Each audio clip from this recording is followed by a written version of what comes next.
Hello and welcome to another Thursday here on Viking.TV. I'm Anne Diamond and I'm here live every Thursday to introduce you to someone with a great story to tell. I haven't failed on my promise so far these past 18 weeks, and I'm certainly holding on to my promise this week too. Here in Britain, and I'm reaching out to you from my little house in rural Buckinghamshire. It's just south of Oxford and it is sunny and mildly warm, just how we Brits like it. But it'll probably change in the next few days. Things are very changeable here, which is why we do talk about the weather quite so much. I do hope that wherever you're watching from, your outlook is fine and the coming weekend will be a positive and happy one for you. So today let's meet a man who was probably one of the most envied men in the world at one time, because he was always at the side of and in the confidence of the most alluring, the most famous, the most loved woman on the planet. He was for many years her right-hand man, her trusted chief of staff, her equerry, her private secretary. She was Princess Diana, a complicated individual of global status. Have a look at this. Whatever uncertainties the last few weeks may have brought, I want you to be certain our work together will continue. When Princess Diana spoke, we all listened. Ladies and gentlemen, I'm immensely proud to be here in New York tonight. From her first ever public speech, I am extremely grateful to you, Lord Mayor, and to the City Council, and to the City of Cardiff, for granting me the freedom of the city. to her very last. The evil that men do lives after them. Her words were full of drama. Give me the time and space that has been lacking. Had the power to educate. HIV does not make people dangerous to know, so you can shake their hands and give them a hug. Heaven knows they need it. And most powerfully, revealed who she really was. The quest for perfection can leave the individual gasping for breath at every turn. Her explosive Panorama interview shook the monarchy to its core. Well, there were 3 of us in this marriage, so it was a bit crowded. And she spoke from the heart like no other royal. Isn't it normal to feel angry and want to change a situation that is hurting? Diana used her words to change the world. Virginia, I'm only trying to highlight a problem that's going on all around the world. That's all. Let us demonstrate our humanity. I'm not a political figure, I am a humanitarian figure. That, of course, was the amazing Diana. You didn't really need reminding, did you? But the man we're talking to was a former naval officer, plucked from the salty and sublime relative calm of life on the ocean wave and thrust into the maelstrom of Diana's turbulent life.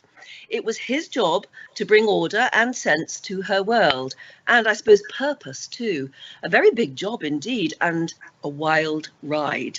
By the time Patrick Jephson entered her life, the fairy tale marriage to the Prince of Wales, heir to the British throne, was already showing worrying cracks, and the so-called War of the Waleses was playing out in the tabloid newspapers at home and throughout the globe.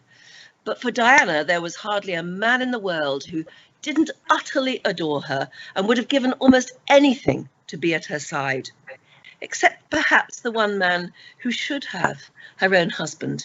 It must have been very painful to watch from such close quarters.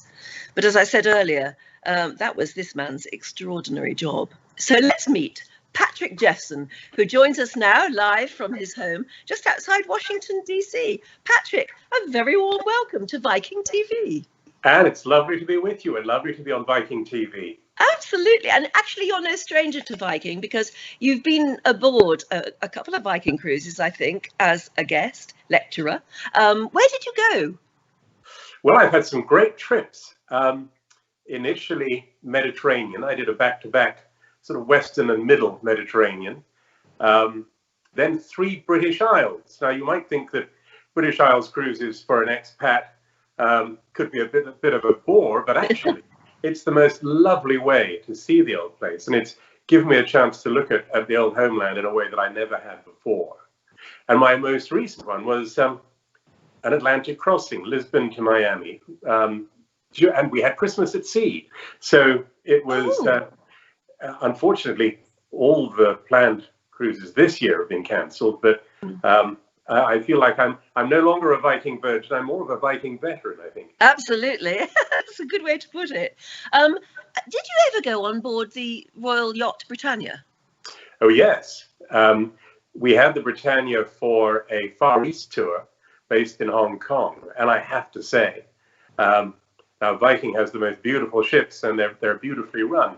The Royal Yacht, beautiful in her own way. A kind of a 1950s time capsule. Yeah. And fascinating and a real treat. I mean, if you've got to go to sea, it's nice when you have somebody to run your bath for you, for example. That was very, very grand. They don't even do that on Viking. Well, but I gather, as you said, it was a little bit old-fashioned. Yes, but that was its charm. And ultimately, of course, one of the reasons why she had to be decommissioned. And in fact, if you do a Viking British Isles itinerary, you'll call in at Edinburgh and you can go and see the Royal Yacht. She's a museum ship now in Edinburgh. Oh, it's a bit sad, really, isn't it? But there you go. Times move on. I've already said that actually you were headhunted for the role. So we've got to ask you, really, why does somebody who is in the Navy, obviously doing your own career thing, why would you end up as Princess Diana's private secretary? You were headhunted, and I think you were one of about 6 candidates for the job, weren't you? Yes. Senior members of the British royal family have on loan to them for a 2-year period military aides on loan from the British Armed Forces. And it's not a job you apply for. It's a job that you get proposed for. So I was told by my Royal Navy appointer, we've put you up for this job at the palace, query to the Princess of Wales. But he said, don't worry, you won't get it. But we have to put up 2 names. You're one of them. I said, why won't I get it? And he said, well, let's face it, you're not tall enough, you're not handsome enough, you're not rich enough. And anyway, it's the army's turn. He said, but you'll have to go to the interview and then you can tell your grandchildren about it. So I thought, okay. And I went back to my ship and waited to be summoned for interview. Oh, well then, never mind the grandchildren, tell us about it. What was that interview like? The interview was lunch with Princess Diana and her lady-in-waiting. And you can imagine, I'd spent the previous 6 weeks in a frigate in some very uncomfortable waters off the top of Norway. And suddenly, instead of being crammed in with 200 hairy sailors, I'm having lunch with the most beautiful woman in the world. And the transition was quite a shock. So, and I would recommend this to anybody who was being interviewed for a royal job, I had a stiff gin and tonic before I went. And that was probably the right thing to do because I was quite relaxed. I recognized that I wasn't going to get the job. So I didn't feel I had to impress the princess. I was just there really to enjoy myself. And so it was a surprise that on my way back to the ship, they tracked me down and asked me if I wanted the job. And at that point, you must have thought, wow, you weren't expecting it. So a certain part of you didn't want it, I guess. And of course, you knew who Princess Diana was by then. She was already a global figure and not an easy figure. And it wasn't going to be an easy job, was it? But something inside you obviously made you say yes. What was it? Well, I think for that job, which was 2 years away from the Navy, it was after spending years at sea, the prospect of being on dry land and in London and getting a chance to see how the royal machine worked from the inside. You know, I'd done a degree at Cambridge in political science and with a little bit of anthropology. So it was a bit like being invited to go and visit an exotic tribe and observe it for a couple of years. Except that at the end of those 2 years, when I was due to go back to the Navy, Princess Diana and Prince Charles were splitting up, and Princess Diana wanted her own organization. Oh, you were embedded. You were embedded by then, weren't you? I mean, there was no getting out of it. Yes. The very idea that it was just a 2-year job. So, what was day one like? I mean, who set the agenda? Did she tell you what she wanted, or did you tell her? And what were your duties? What was the job? Well, the funny thing is, Anne, I didn't really know what the job was. I just knew I wanted it. So, it was very much a case of learning the job while I was doing the job. And if you've ever gone for a job at a palace, when you're new, you do feel like a little mouse who's got in there by mistake. So my first day, good advice actually, I kept my mouth shut and my ears and eyes open. It was a big office in St. James's Palace. Several people sharing the office. I was put in a corner at a desk and pretty much told to shut up and stay there. And everybody went out of the room at one point, and the phone rang. And I thought, well, I better answer this. And I picked up the phone, and I said, hello. And the voice said, who's that? And I said, well, it's Lieutenant Commander Jephson, the Princess of Wales's new equerry. Who's that? And the voice said, it's the Prince of Wales. Good start. Yes. So at that point, the Prince's equerry came in, and I said, call for you, and gave him the phone. So there was that sort of pitfall around every corner. You had to go very, very gently to begin with, learn a lot, say very little, and pick it up as you go along. Although you say that, I think a lot of people watching right now would be a bit shocked to hear that. I mean, you're going in as Chief of Staff, effectively. I would have thought maybe go in with a bit of swagger, but I suppose royal protocol just isn't like that. Well, just to correct you there slightly, at that stage I was there as an equerry on a 2-year secondment. It was only at the end of the 2 years that I became Private Secretary, Chief of Staff. And then Princess Diana asked me to set up her organization, run it, and as she said to me, and we'll go conquer the world. Well, and she was right to a certain extent. What was Kensington Palace like? Because everything I've ever heard, I mean, it's a palace and it's in the most extraordinary part of London, and it's where so many of the royals actually live together. But I gather it's a bit gloomy, the walls are thin, you can hear what other people are getting up to. What was it really like there? Well, Kensington Palace, beautiful, by the way, and it's open to the public. It's been recently restored and well worth a visit. But it has a number of apartments where, as you say, different members of the royal family live. In fact, I think it was Edward VII who referred to it as the aunt heap, because it was full of his aunts. Aunties, yes. Yeah. And so at that time, there were Princess Michael of Kent, there were the Gloucesters, Princess Margaret, all living in their own little community, but separate. And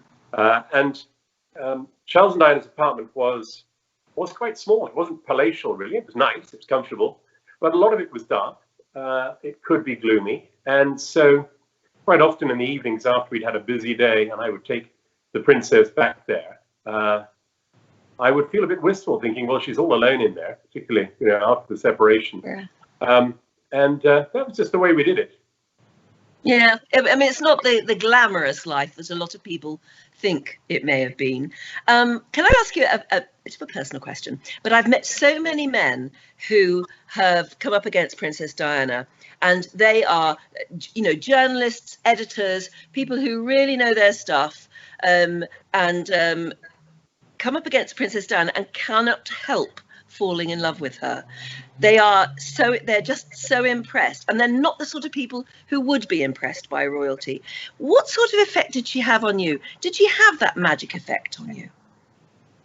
I would have to say not, Anne, because I quite quickly realized that while the rest of the world might fall in love with her, my job was not to fall in love with her. My job was to keep her feet on the ground, to be a reliable reference point, somebody who would always tell her the truth, who was not trying to get on her good side, who was not looking for any favors.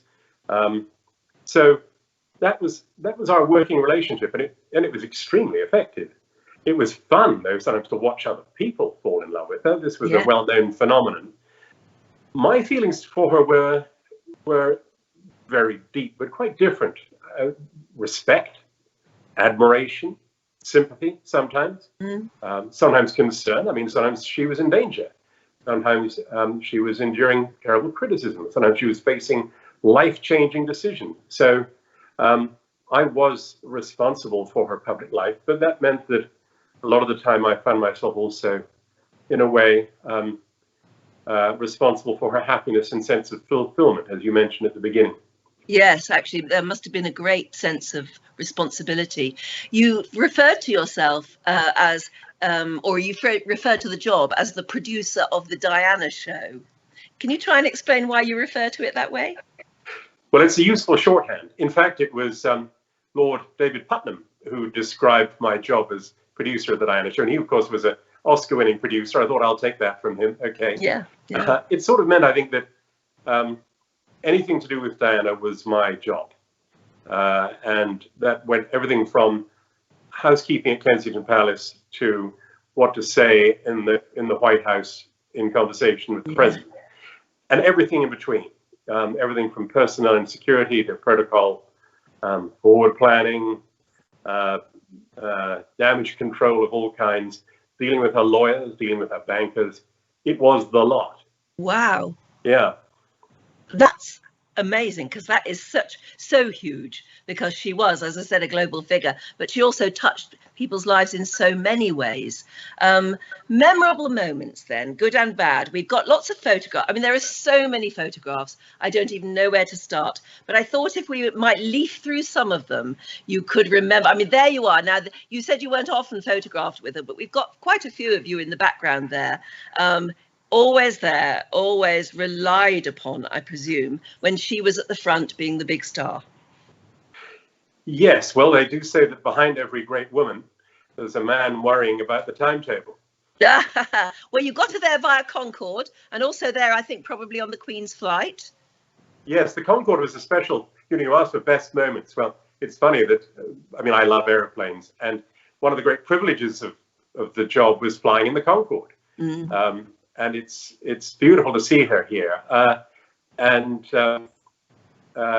Certainly some of my best moments were getting on the airplane to go on a tour, to go on a trip, and getting back on the airplane to come home with the stress and the drama, hopefully successfully behind you. Those two peaks, I suppose, of emotion and anticipation and just sense of being alive. Sense of feeling, oh my God, this in is the moment. No other. Yes. In the moment. Intensity. When you got on, I'm so sad to say, because I flew Concorde quite a few times as well, which is just the most wonderful experience. But as you know, I mean, anyone who ever did fly it, it's a very small aeroplane. So when you and the Princess of Wales were on it, who else was on it? Because you could bump into Henry Kissinger, you could bump into David Frost. Anyone who was anyone was often on that flight. You must have had some memorable flights. Well, yes, they did say once, Anne Diamond is on this flight. Absolutely, of course. Yes, there was always somebody famous on the plane. It had a nice kind of intimate atmosphere for that reason. And everybody respected each other's privacy. But equally, there would be there'd always be somebody doing a little promenade down the aisle and saying hello and just ticking their dance card in a way. Yes. Plus, they left the cockpit door open, and you could go and visit the cockpit. It was I know, those were the days. Hey, but I have to say, Princess Diana, it was a sort of running joke between us because I loved airplanes, and the captain of the Concorde came back to her seat and said, "Ma'am, would you like to come up to the cockpit to watch the takeoff?" And she said, "No, thank you, Captain. Not again." Patrick would love to. So the poor old captain got me instead of the princess. I know, and I'm sure he was thrilled. But there you go. But yeah, she must have been invited up to those cockpits so many times, I can imagine. However, there you are. That was being Princess Diana. There must have been. Oh, look, we've got some more lovely photographs. Of course, that's her there with President Bush and Barbara Bush, of course, with Prince Charles there in the background. Yeah, and in fact, the princess and the Bushes carried on quite a warm relationship for the rest of her life. And I can remember when Mrs. Bush came to London, going with her and the princess to the Middlesex, for example, the Middlesex Hospital, because they were both involved in work to reduce the stigma associated with HIV and AIDS. Different styles, different, very contrasting styles, but to watch them both work a ward of AIDS patients was to see real superstars in action. My goodness, yes. And what amazing work they did in those very, very scary days. We forget how amazing they were, actually, and how extraordinary Princess Diana was, hugging AIDS patients. And oh, look, there's the Royal Yacht Britannia. Am I right? Yes, that is the Britannia. Very, very pretty vessel. Oh, and talking of pretty, the princess in her home. And you're resplendent in your uniform. Yes, so this was in my first 2 years when I was a military equerry. You were still wearing a uniform, yes, that's right. Yeah. And that is do you know, I remember nearly every outfit she ever wore as well, because she was a fashion icon, of course, by then. And all of the, particularly the British designers, were vying for her to wear extraordinary outfits, which made the front pages every single day. What a responsibility again then. But and there was also a diplomatic dimension to that, because, for example, if she was visiting a country, she would always take the opportunity to wear maybe a local designer, or to wear a color that would be well received in that country. So there's always a message in the fashion choice. Yes, so everything had to be thought out and planned meticulously. So that was a very important part of the logistics. They're, again, a happier photograph in happier times, or at least they look happy there, don't they? Yes, Budapest. And this was actually one of the last joint tours. But interesting, I'm told that outfit, you could wear that today and it would still be fashionable. Yes, you could. Yeah, you're dead right there. Absolutely. But I mean, and there again, that's Princess Diana doing her thing. Well, this is significant, actually, Anne, because I was saying that she did, she hugged AIDS patients. Diana felt an affinity for people who had been excluded because she felt excluded herself. People who are dealing with stigma. These children are lepers. So if you look at the list of Diana's main causes, the common theme is that they are working with people who have been left out, who are excluded.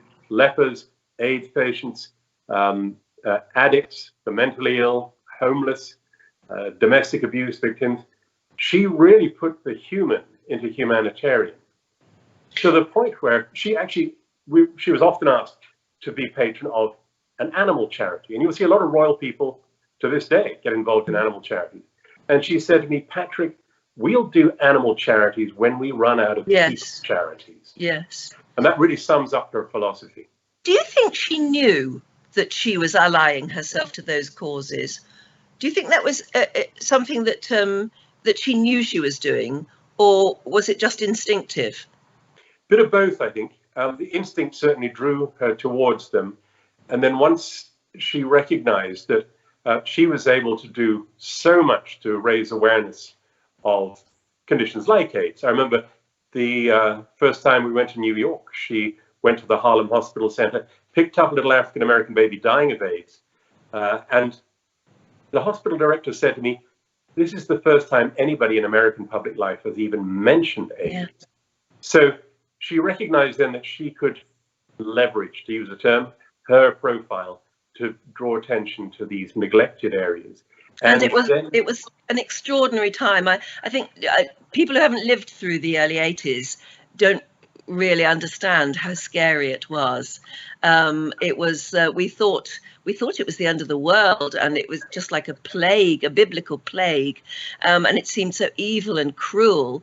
And she had the courage to actually listen to the doctors and understand it, and then find a way through it to stop the stigma. And I've just got a little video clip here of you, I think, from one of the documentaries, Diana in Her Own Words, or something like that, where you're going through a ward, the sort of ward where she did meet AIDS patients, and she had the courage to embrace them, which of course made all of the front pages right throughout the world and did achieve change. Just let's have a look at this. What she really liked was to sit on the bed. Very informal. These were all people who were probably going to die. Patrick Jephson was Diana's private secretary. Cambridge, the Royal Navy.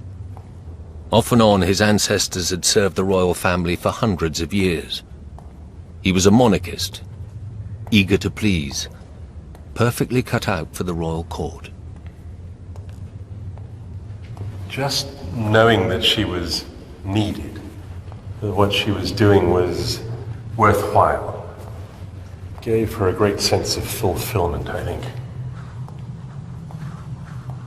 Because a lot of the time she felt excluded, real or imagined, from the royal mainstream and from the kind of happy family life that she had wanted for herself. When people are dying, they're much more open, more vulnerable, much more real than other people. And I appreciated that. And I love being with people. So after a day of working in wards like this, we'd take her back to the palace, where I knew there was nobody waiting to welcome her or say, "How did it go?" or "Well done."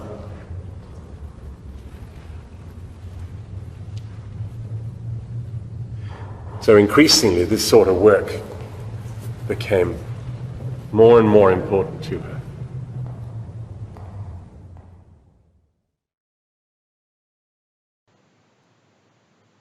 I must say, Patrick, I find it so upsetting to hear you talk a couple of times just in the last half hour of the fact that Diana was doing such amazing work that we all valued and have learned to value more over the years, but that every day she went back to a sort of empty existence with nobody saying, "Well done you, that was really good," that you would hope. That's very sad, isn't it? Because by this time, I guess the marriage was crumbling and there was nobody there to just say, "Darling, didn't you do well?" at the end of a very hard day. Yes, I think, and that is a real shame. And I think it doesn't really reflect well on the royal family. She was out there flying the flag for Britain, by any measure, doing a great job for the monarchy, but received very little recognition, let alone thanks for it at the time. And yes, on a human level, you so wish that there was somebody inside to say, "Come on, darling, take your shoes off, let me pour you a drink, tell me about it." Or even to say, "You did well today, but you could do better if you do this and this." Yes, yeah. There was no kind of supportive network. What I think today, thank goodness, young women increasingly do, but she was a young single mother working hard, and she had no supportive network. She had no proper mentoring. The organization was overwhelmingly masculine, even though there was a woman at the top of it. And she really had her work cut out, just surviving, let alone thriving as a royal performer.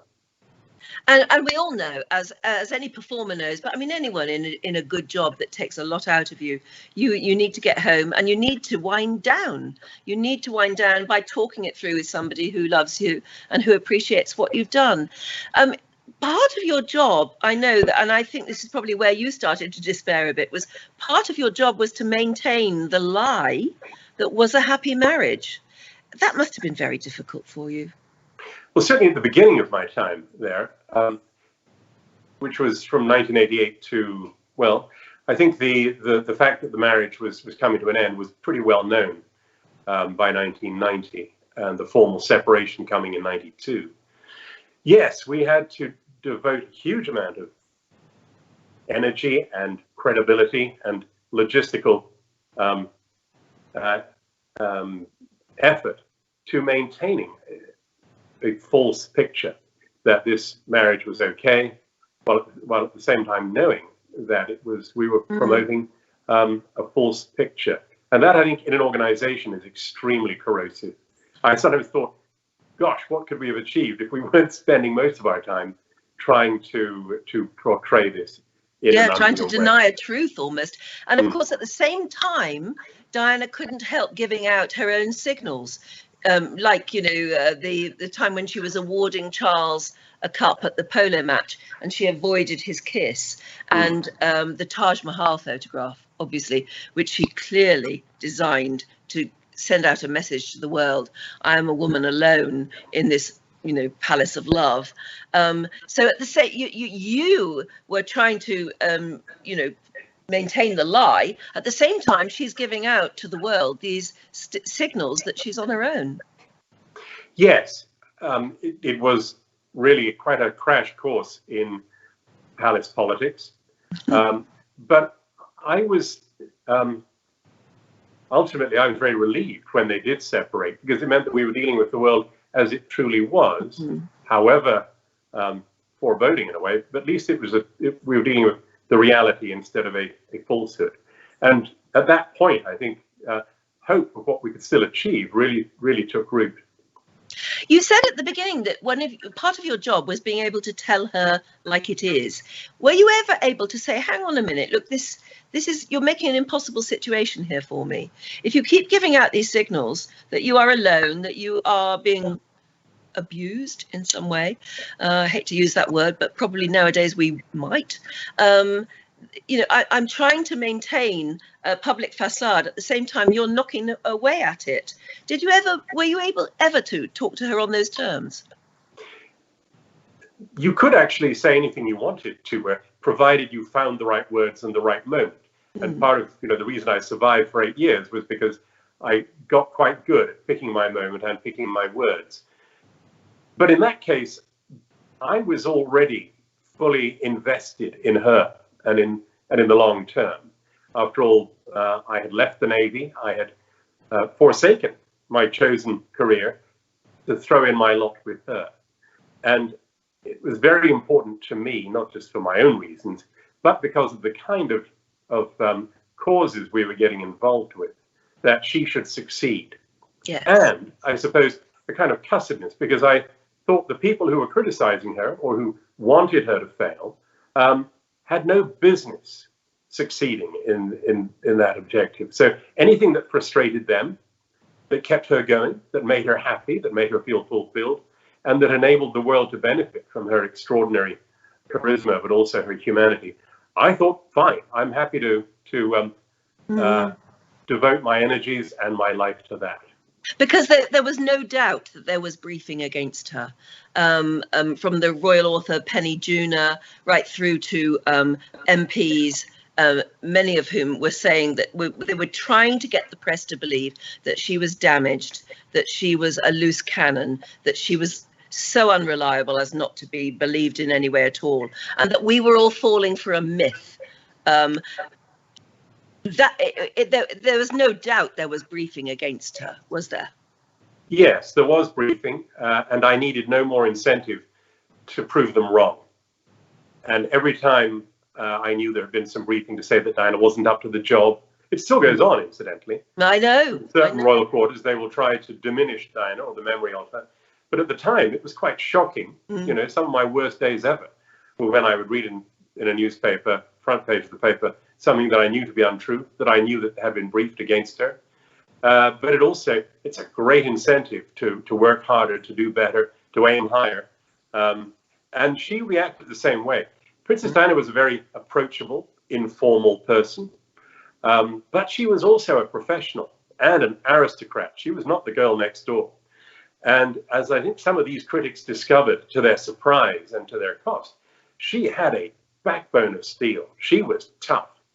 And it would surprise and encourage me that so often when we were having a bad day, or when the criticism was very pointed or painful, when she was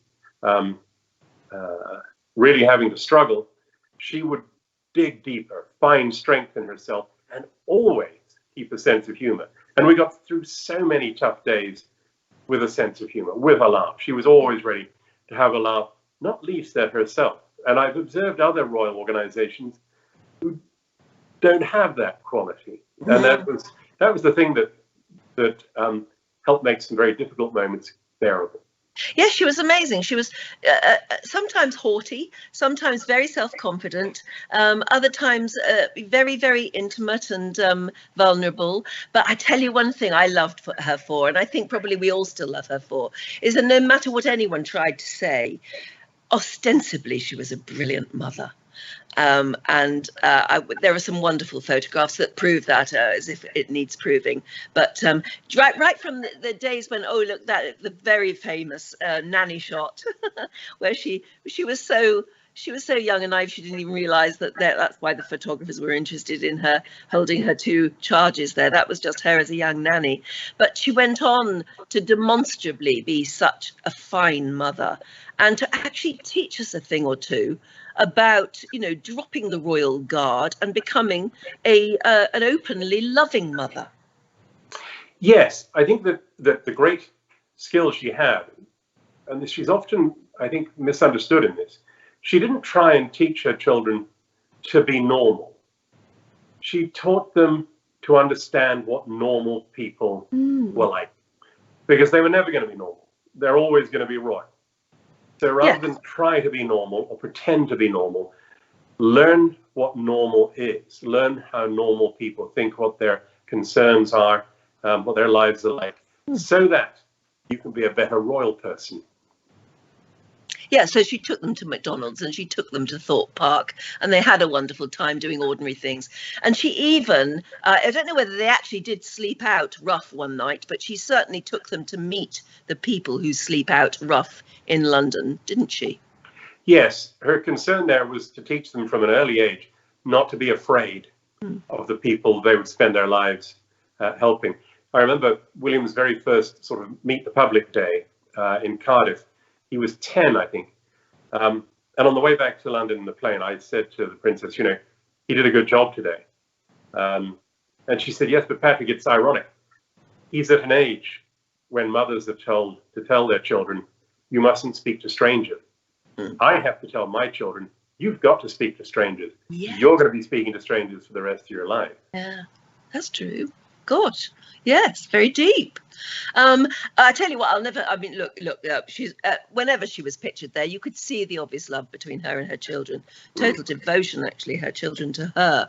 But this picture I will never forgive her for, because from that moment onwards, she was in the mother's race at the school race day, and she took part, and by gum, she won. She went for it, and that photograph haunted me and a generation of mothers afterwards, because from there onwards you couldn't opt out of a mother's race at the school sports day. You had to take part, like Princess Diana had, and you had to win as well. And I never managed to win, but oh my goodness, she was incredible. She did things like that.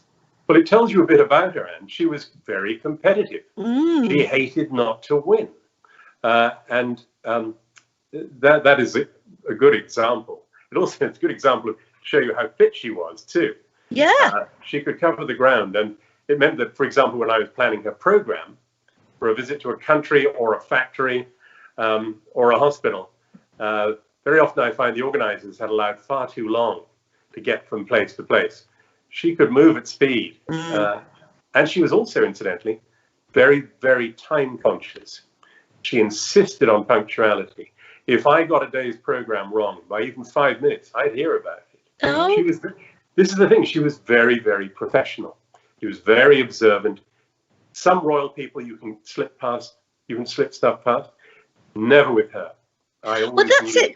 Don't you think we as a nation, but maybe particularly the royal establishment, underestimated her from the beginning, and she constantly felt that she had to try and prove them wrong in that? Yes, I think that they did underestimate her, and more to the point, and it's a real shame that they didn't realize what an asset they had. Oh, yes. Princess Diana was not a rebel. She was not a natural rebel. She was a natural monarchist, and you know, the daughter of 1,000 earls. She was. She should have been their greatest asset, but they let that slip through their fingers. They didn't realize what they'd got, didn't they? They were jealous of what they had. She was very, very famous. Sadly, she did outshine her husband wherever they went, which didn't help. But you know, wise husbands take pleasure in their wives' success. Well, wouldn't you think so? Wouldn't you think so? They just weren't a match made in heaven, were they? No, but when they were working together, they were terrific. They were unbeatable. But it didn't last very long. For as long as it lasted. Did you know anything of, I mean, all of these thoughts and all of these worries that she had, and feeling that she'd been treated so unjustly over the years? Did you know that she was passing on her thoughts via a conduit to Andrew Morton, who ultimately wrote the book about her innermost thoughts? Did you know any of this was going on? I did not.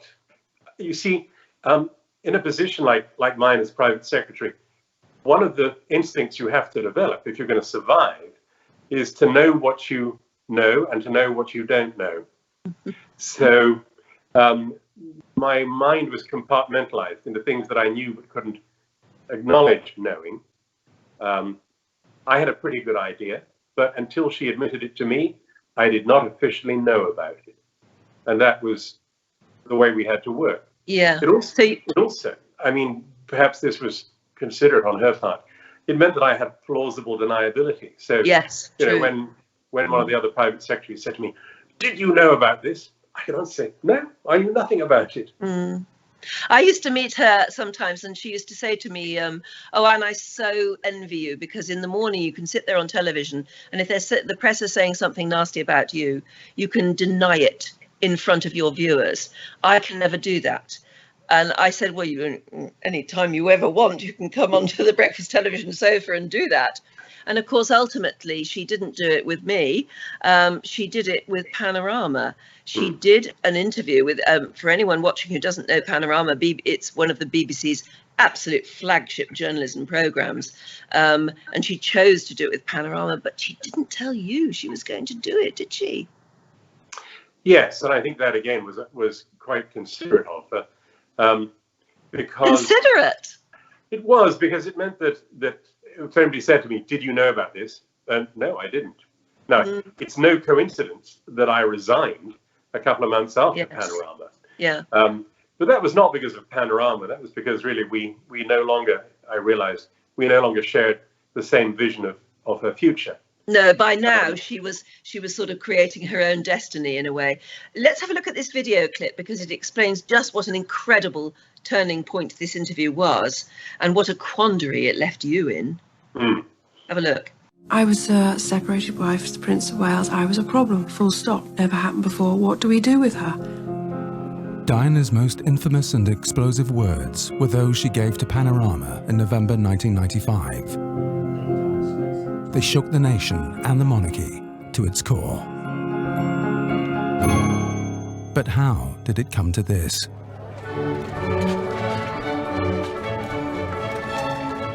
In the mid-90s, Princess Diana's glowing public persona made her the most popular member of the royal family. But behind closed doors, her life was falling apart, and she wanted the world to know. So within the walls of Kensington Palace, she did something unthinkable, and in secret. Even Diana's closest advisor, Patrick Jephson, was in the dark until they shared a car journey.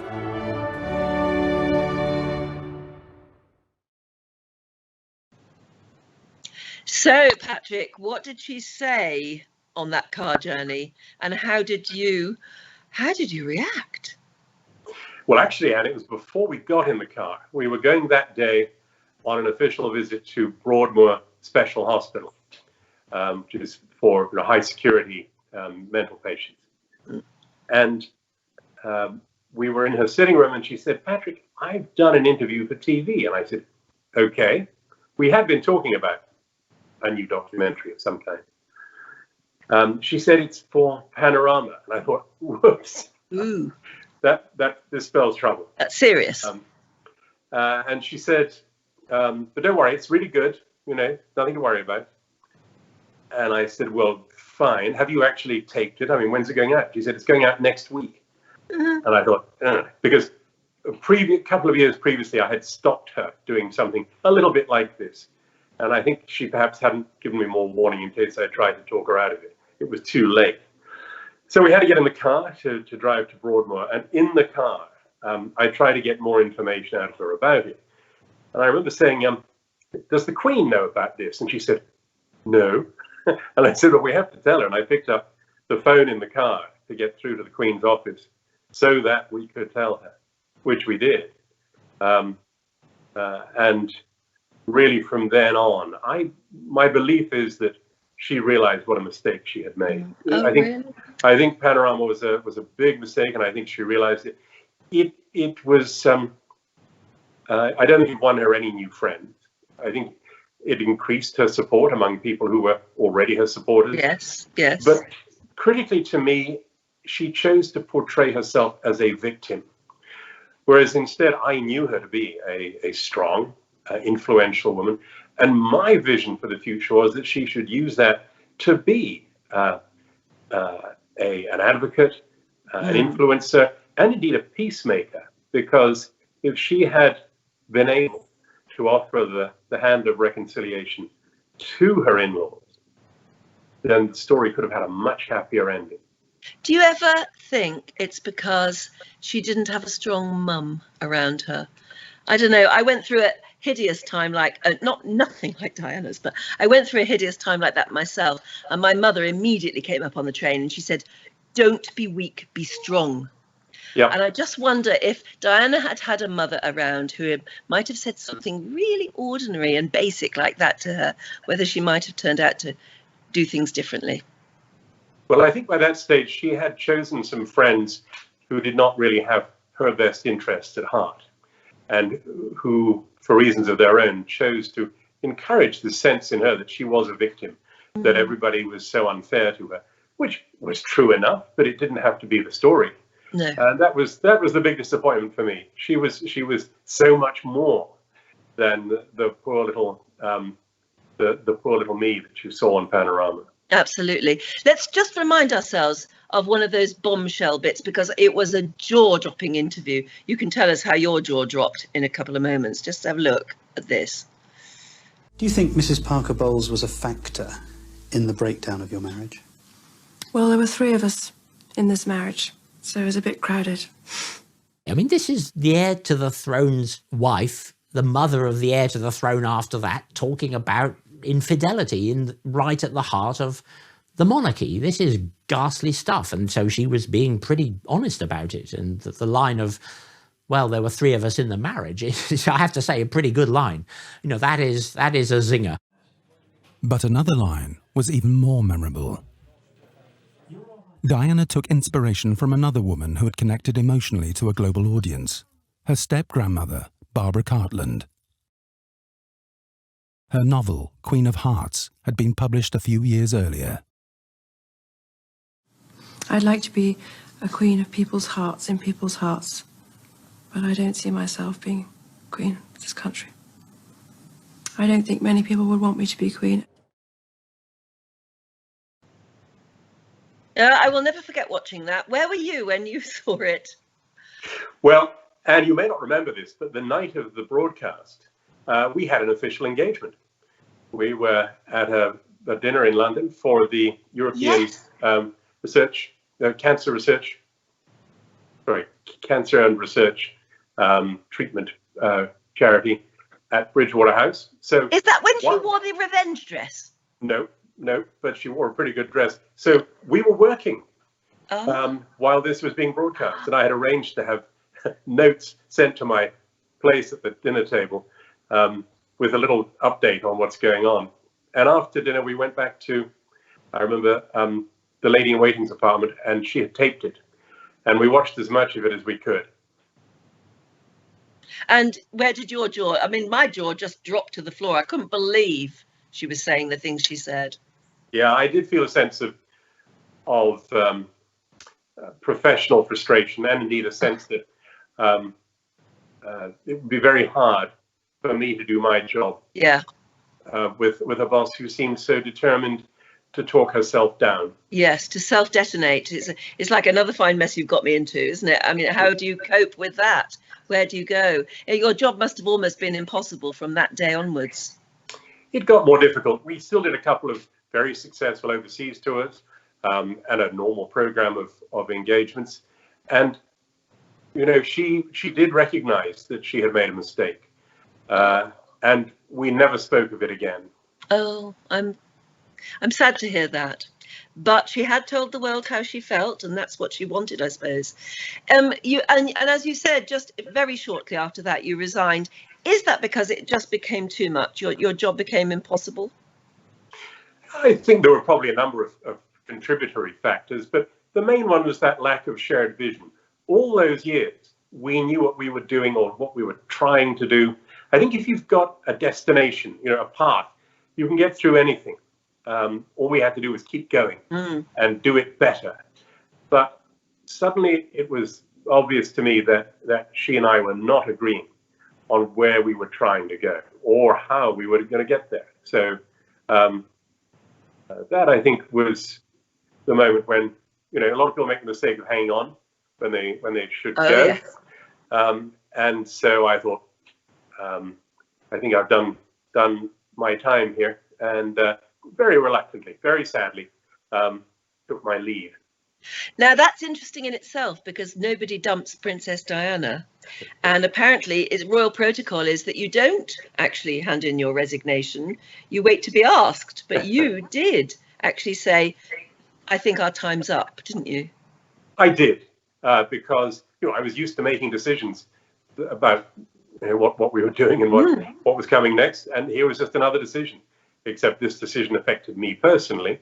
But it was important to be clear and to be firm.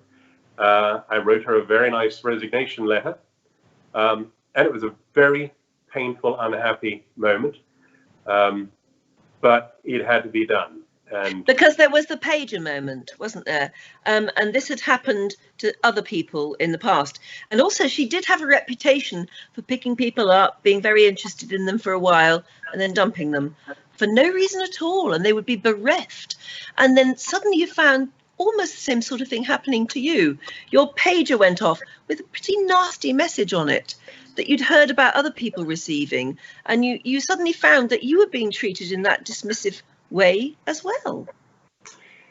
Well, I think that it had become very difficult politically. I mean, the atmosphere was not good, and royal people, I don't think Diana's exceptional in this, do have a reputation for being not always great people managers. Yeah. HR would probably despair of a royal boss. And it's understandable. Their lives are not a job. They are their life. It's a lifetime of duty. They're not looking forward to retiring. It is a different experience, I think, for them. And people are useful, they're helpful, they're friendly, they are sometimes good for the ego, but ultimately they are pretty much all disposable. Because the one thing that if you're in the dynasty business, as the Windsors are, the number one priority is not being nice to people, it's in preserving the dynasty, reproducing, staying alive, keep going. And people, they enjoy their time, but their time comes to an end. And you're a consultant on the Crown, aren't you? And I do find that fascinating, that the Crown isn't called the Queen, it's called the Crown. It's about the preservation of monarchy and the sort of sacrifices that everybody makes towards the building of the monarchy. That's a very shrewd point, and it is called the Crown, and it is this thing that is bigger than yourself, it's bigger than anybody. And if you're very fortunate, like me, you get a chance to serve it up close for a while. But it's no game. It's not a TV drama. It's a real thing. It is a very central part of the British Constitution, of the British nation. And while it has a wonderfully appealing public face very often, its principal purpose is to survive. And if you forget that, then you won't last long, least of all as a courtier. No, absolutely. When you eventually left, you didn't go back to the Navy, which is what you thought you were going to do when you thought it was just a 2-year stint. You didn't go back to the Navy. You had other things to do.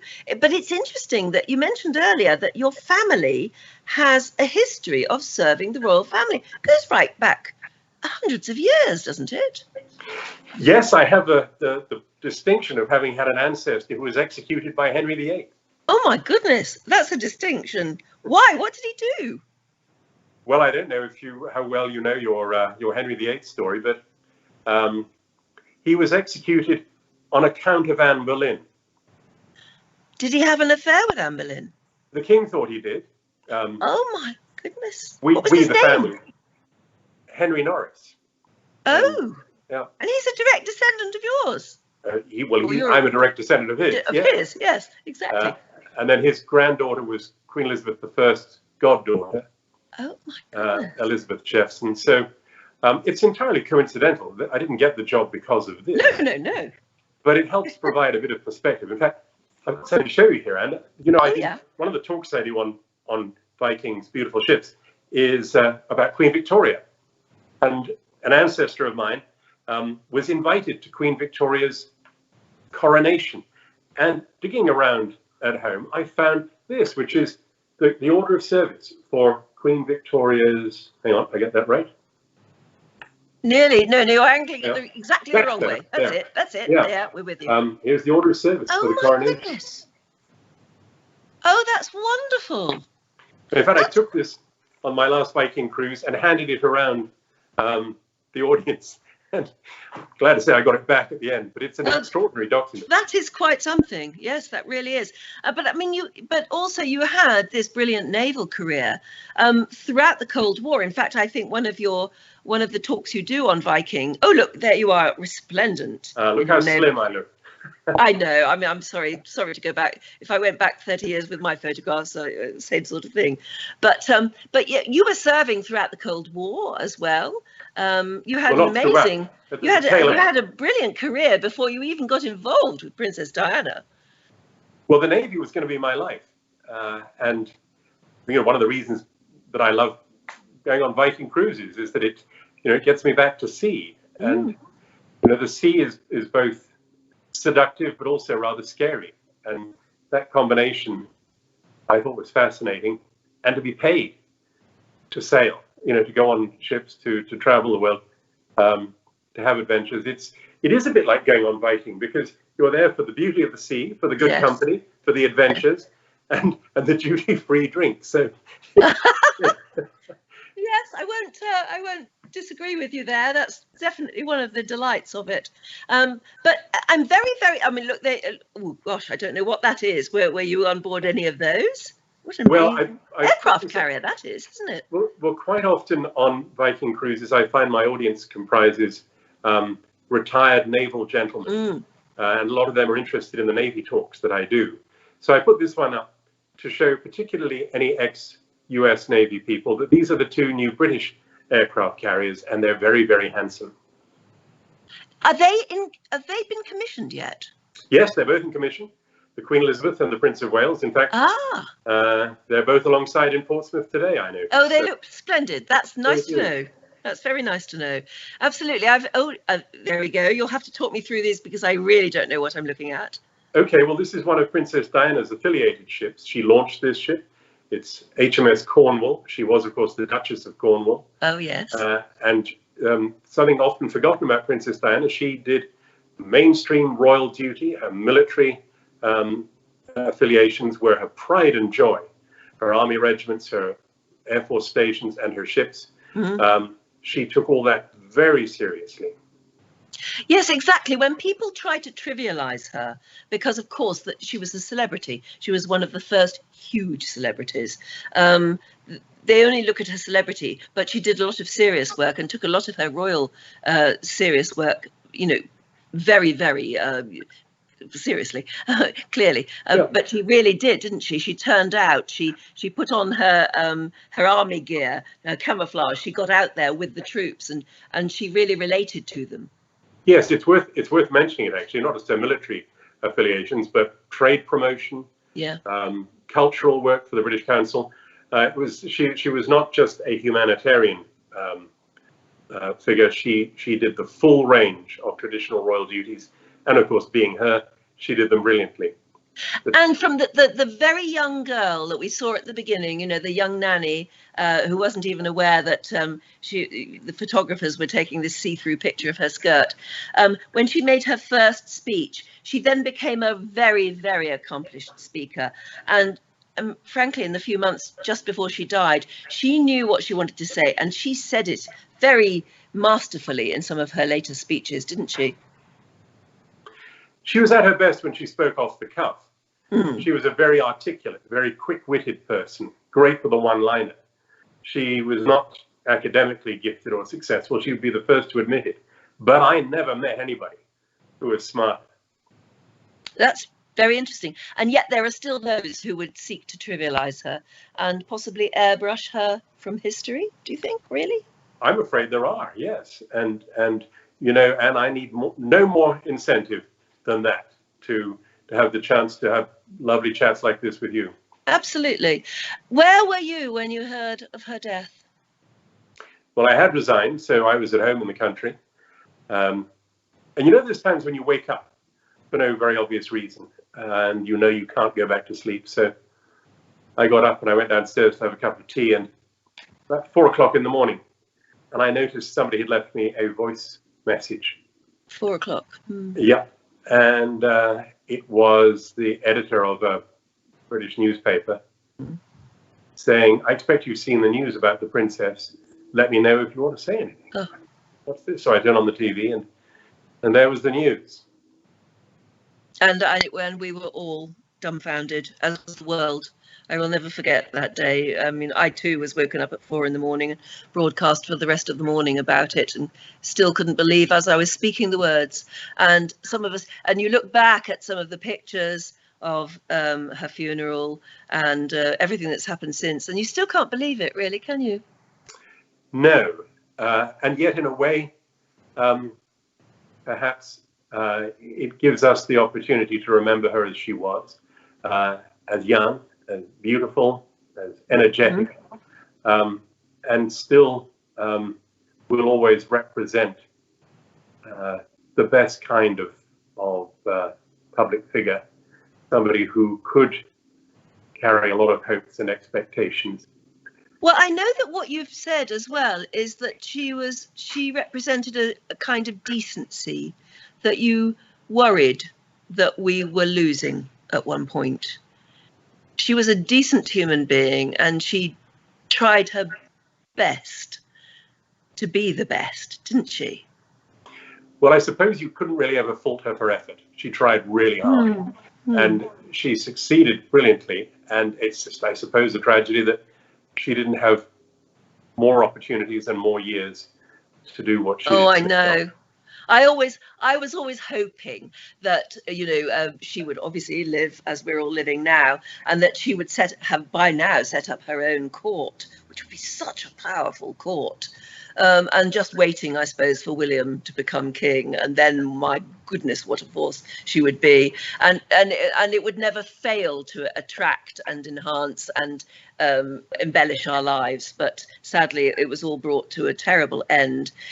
When you look back on it now, do you feel overwhelmingly sad, or are you really glad that you made the career decision that you did to join her? Certainly, I'm glad I made that decision. It was the most extraordinary honor, a privilege. It was also damn hard work. Oh, I can imagine. And she was not always an easy boss. I think, you know, a lot of these great historic figures were not easy people. She had her moments. She could be quite a handful. But she was always worth it. You know, even when she was at her most infuriating, you always knew that she was worth it. And you also knew that by tomorrow you'd be laughing at it together. So yes, that was what made her such a wonderful boss. Yeah, she was good at that, wasn't she? Everybody who's ever met her said she was amazing, and they were a bit starstruck. But she could get you smiling. She could summon up a joke.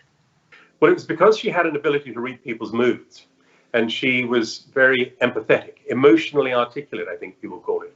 She read other people's emotions better than anybody I ever met. Indeed, a cabinet minister once said to me, "A politician would give their right arm to have what your boss has." Oh, yes. What she meant by that was the ability to read the public mood, to give people what they needed. And of course, that took a lot out of her. And as we discussed, there was nobody replenishing her own emotional reserves. I mean, as we know, she had boyfriends. But I mean, her own attempts at happiness were sadly unsuccessful. And there was really nobody replenishing her own reserve. So she put her heart and soul into her work. And I think people recognize that, and that's why they loved her. And we haven't spoken nearly enough about you. What I find remarkable is that life on the ocean wave isn't conducive to a family, and neither is service to the royal family, frankly. And yet you are married and you have a lovely family, and haven't you done well? How happy are you? You've got the most remarkable wife. She's had the most incredible career too. Yes. I should point out that I was not married to Mary Jo when I was working for Princess Diana. And indeed, if I have any regret at all, it is that working at the pitch we had to left not enough time for family. But since then, yes, I have been really blessed. My wife, Mary Jo, was far more interesting than me. She was assistant to President Reagan. She held ministerial office under President Bush Sr., very distinguished in the worlds of finance and industry. So every time I try to tell a Buckingham Palace story, she's got a White House story. She can trump you. Yeah, absolutely. And now you're a naturalized US citizen. I am, yes, and honored to be so. It's an extraordinary opportunity, and a kind of a blessing in a way to have at this stage in my life, to have a whole new life, a new country, and funnily enough, a wonderful opportunity to put into perspective my 8 years with Princess Diana. Being away from Britain, it does give you a bit of perspective, and particularly I think in America, her memory is kept very much alive. Oh, and good. Her, I think maybe it's easier in a republic like this to see how much she contributed to human happiness, and what a great example she is for those who came after. I mean, I know it was a phrase that allegedly Alistair Campbell or Tony Blair thought up, but the People's Princess, they called her on the day she died. But she really was, wasn't she? Yes, in the sense that somebody said to me after she died, somebody said to me that she was one of us. And I thought, you're wrong. She was a very icy, aristocratic woman, and yet she was one of us, because she had that ability to understand what people were feeling, and quite visibly made sacrifices in her own life. And I think if the royal family is going to prosper as it should, it is that sacrifice that we see in the present Queen, in her mother. If we have royalty without sacrifice, then I think it's going to be in trouble. Our royal people continually have to remind taxpayers that they are sacrificing their own freedom, their own happiness, in order to serve. And if there is a risk in the future, I think it is that impression of service is not being reinforced as it should. That's interesting. I mean, a lot of people are getting in touch right now. We can't go through all the questions or I'll keep you here half the night. But a lot of people are saying, what of the future? What of the sons? Obviously, William and Harry, who you knew very, very well, of course. What are your thoughts to the future there, and to the way they are honouring the legacy of their mother, of whom, of course, they still feel very totally love, and they want to actually give her legacy some sort of meaning. What do you think they're doing, and how do you think the future plans out for them? Well, they're very fortunate, both William and Harry, in that in their mother and in their grandmother particularly, they have terrific examples of how to be a successful royal person, and a few examples of how not to do it. Some warnings. Diana was not perfect. Boy, we got into some jam. But I think that in order to learn from their mother and from their grandmother requires a willingness to see with clear eyes, a willingness to learn. And I just wrote about this last weekend. Crucially, a degree of self-awareness. It's the greatest blessing a royal person could have, to see themselves as they are perceived. because they're always surrounded by people who tell them what they want to hear. Of course. So the last resort they have is to be able to see themselves. You know, the only discipline they have is self-discipline. The only truthful understanding of who they are and what they need to do comes from themselves. And for that, they need to look and listen and learn and be humble enough to learn. Gosh. That's difficult, especially if you're brought up in a rarefied atmosphere where nearly everybody wants to tell you how wonderful you are. That is the occupational hazard of the life they've been born into, and that's why the responsibility on them is all the greater to make sure that they keep their feet on the ground and listen to the right advice. Okay, so Sharon Graff from Fort Thomas says, advice for Harry and Meghan? I think that's it in a nutshell. Yes, it is, isn't it, really? Yeah. Feet on the ground, listen to the right advice, and make sure that you have proper self-awareness.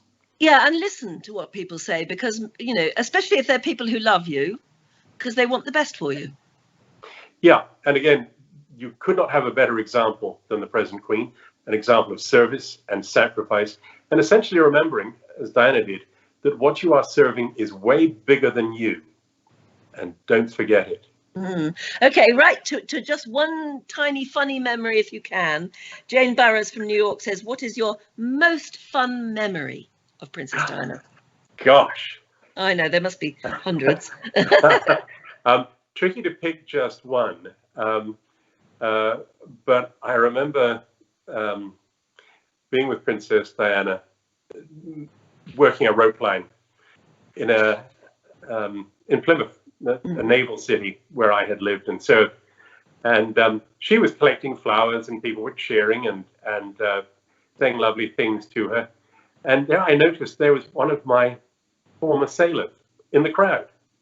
And he wasn't waving at Princess Di, he was waving at me. And I thought, oh no, this is terrible, how embarrassing. And the princess, of course, spotted it, as she spots everything. And she turned to me and she said, Patrick, I think there's somebody here to see you. Oh, that's lovely. Yeah. So, of course, she then made a fuss of him. And it was, you know, that I think in a nutshell demonstrates her own humility and her ability to laugh at herself. Yes. And she knew her ability to cut through protocol. She could do what she wanted, really, couldn't she? And that was rather nice. She cut through protocol, but she knew protocol. You have to, you recognize, you have to understand it before you cut through it. Here's an interesting one from Denise Wiggins in Collegeville.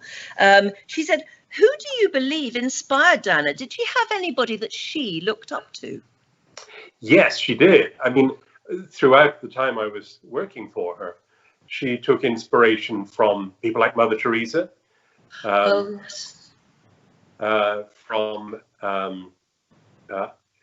certainly from her mother-in-law, from the Queen. Every day, almost every day, she was meeting inspiring people. And she made the critical distinction in her own mind. You know, if she went to a leper hospital, it was not to show what a wonderfully kind person she was.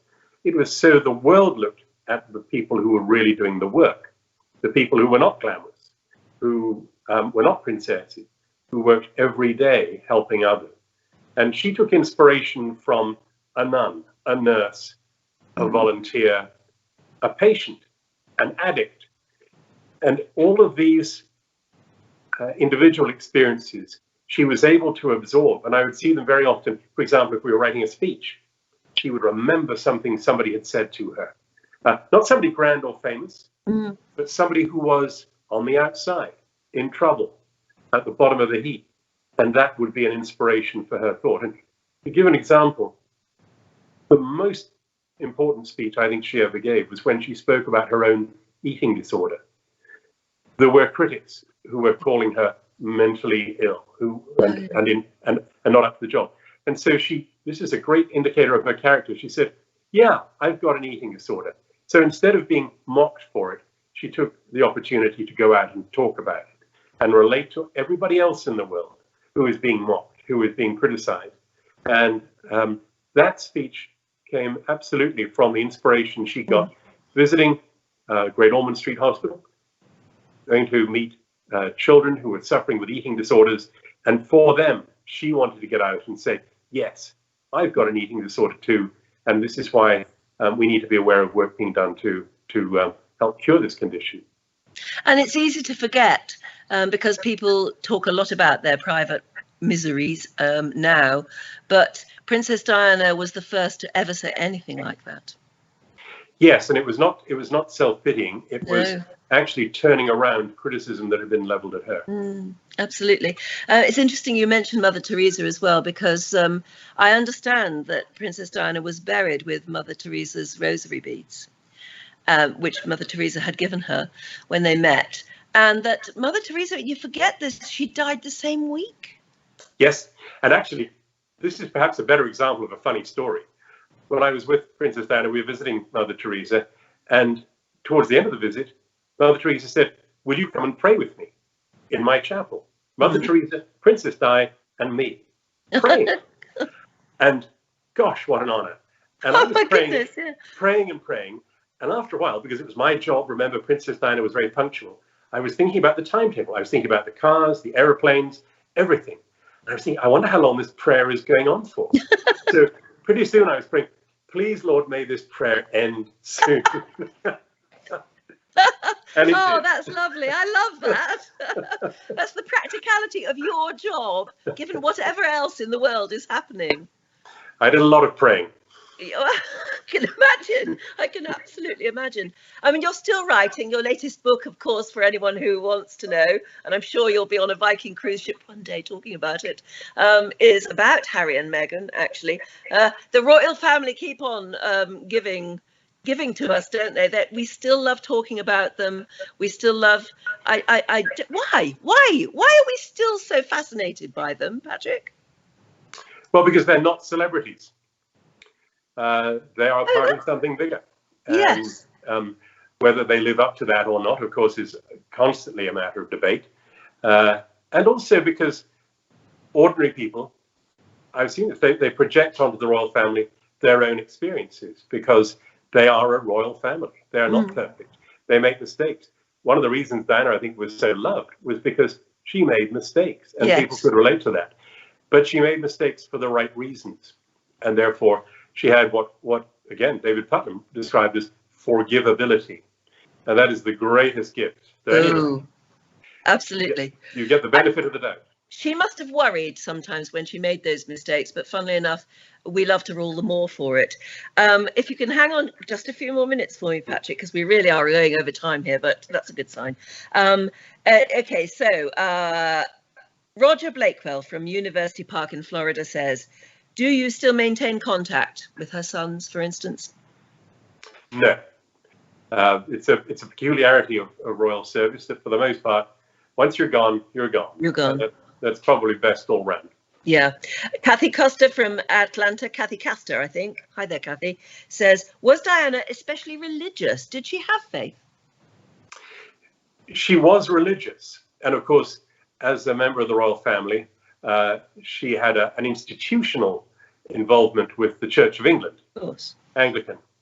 But she was, I would say, spiritually aware and spiritually curious. So Mother Teresa, Roman Catholic, obviously. But she met a lot of very spiritual people. I would say with some regret that although because she was spiritually aware and had an ability to, she had great insight into people. Nevertheless, I never had the impression that she was able to rely on a faith as a source of strength or direction. I think that might have come, but it was not a mainstay of her life. Nevertheless, it was a part of her life and a part that she took a great interest in. Okay, another one, Pamela Franklin from Denver. Hi there, Pamela, says, would you, for instance, sit next to her at meals? What did you call her? Did you have to bow to her? Well, I did sit next to her at meals, lots of times, not just at my interview. On the Concorde, for example, and many other times. Yes. Very close as well in Concorde. But I called her, again, this goes back to the point I made about knowing what you're supposed to know. and knowing that the rest of the world might be in love with her, but my job was to keep my feet on the ground, and you know, she was my boss. So it was for her protection and mine that I would every day remind her, I'm not her friend, I am here to work with her. So that's the purpose of the bow. I would bow in the morning. Morning, Your Royal Highness. Okay, that's your role, and this is my role. And this is the position we have to maintain. And so when people say, "Oh dear, isn't that terribly stuffy?" No, it's like a lot of protocol. It's grown up because it helps make things work more smoothly, not least on a personal level. Did you always have bodyguards with you when you were in public, says John Halligan in Portland? I'm not at liberty to say. I bet you did, though. I seem to recognise some of the faces in all of the shots around you. But fair point. I mean, Diana was quite often was under the threat of physical danger. A part of the job that was easy to forget. Every now and then you'd get a sharp reminder. Yes, I've spoken to many newspaper editors who say, "Oh, I remember Diana. We were called in to talk about security and all the rest of it." So there clearly were security meetings all the time that you had to take seriously. Well, a little example, particularly when we were abroad or in the developing world, we would carry a little refrigerator full of spare supplies of Diana's blood. Yes. That sure took the that's a harsh reminder. The glamour of out the of world, isn't it? Gosh. Yeah. And we were all tested. Each of us were tested, so the doctors knew which of us could give her blood if she needed it. But not a regret. I mean, you did the right thing. It's given you some memorable years. I can't regret any of that. And it was a huge privilege. And you know what? And it taught me two things. It taught me the importance of a sense of humor. Yes. And it taught me the importance of a sense of proportion. What matters and what really doesn't. Isn't that interesting? Because I gather some of the work you're doing at the moment is about reputation management. Now, isn't that interesting? Because by gum, you have experience of that sort of thing. Well, I learned on the job. Who are the sort of people who need your help on that? I think of, you know, past CEOs of BP and people like that who've slightly spoiled their reputations, maybe need to be rehabilitated in public. Is that the sort of thing you're advising them on? Well, my little consultancy here in DC, we have a simple rule. We do interesting work for nice people. It's a very good way of putting it, but it sounds interesting, and you do sound happy, which is lovely. I certainly am, and I have every reason to be happy. And it's lovely to be able to share these memories with you, Anne, and with the viewers, and on Viking ships with the audiences, because there I get to talk over dinner or to extended chats, walking around the deck, remembering old times with Diana. It won't be long before we can do that again, I hope. I look forward to that. These are extraordinary times. How are they for you at the moment? What sort of lockdown position are you in at the moment where you live? Well, you know, I don't think I've ever spent this long in one place in my entire life. I'm used to flying around all the time. Always used to going wherever you want. Packing and unpacking. And that has its compensations. And like everything else, it all comes down to attitude. It does, absolutely. It's always something to be good to come if you want to. Like I say, we've got to be optimistic. We will meet again, as the Queen said, and we will get out again. But who knows just how long it might take? We can be patient because we know it'll be worth it in the end. Thank you so much for joining me. I've had a wonderful look. How long it's gone on. I'm sorry to have kept you so long, Patrick. It's been fascinating talking to you. Well, thank you, and it's been lovely sharing these memories. Yes, let's all stay well, and let's all meet again as soon as we're allowed, preferably on board.